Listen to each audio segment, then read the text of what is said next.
Hi everyone, it's Alex from Risk Academy, and today I wanted to talk about the timing of risk management. And this is something, it's a hypothesis. I haven't completely confirmed it yet, but this is something that I'm discovering as I go through.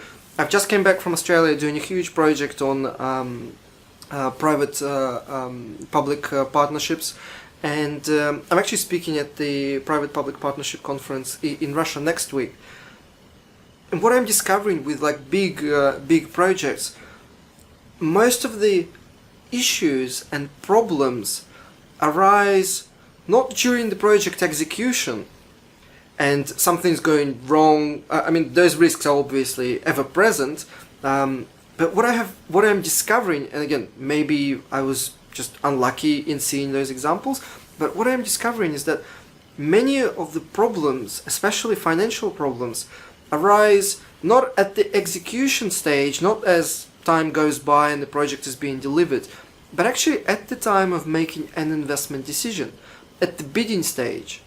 So most of the risks that are then continuing to impact the project for the next 10, 15, 25 years are actually taken at the time of making a bid decisions. For example, fixed type contracts for 25 years with very limited upfront data to model the maintenance or the building requirements is insane, because it just completely ignores a lot of uncertainties that are guaranteed to arise over such a large horizon of 25 years. And yet, they're used constantly in the industry. So what I'm discovering is that it's kind of, I don't know, maybe it's a confirmation bias, who knows.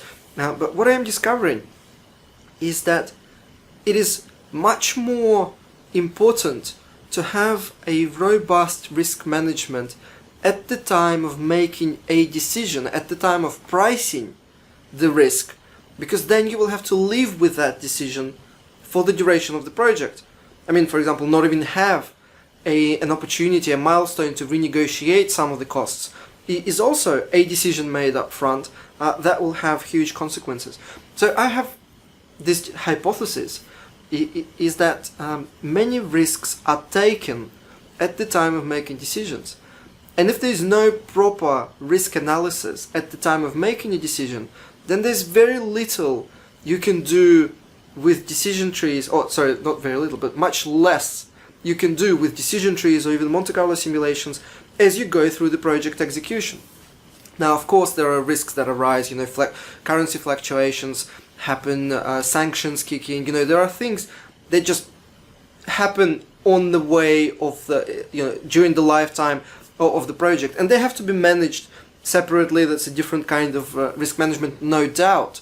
However, in this video, I just wanted to get your opinion, get you to think about, is that a lot of risk is actually taken at the time of making the original investment decision and the original pricing decision.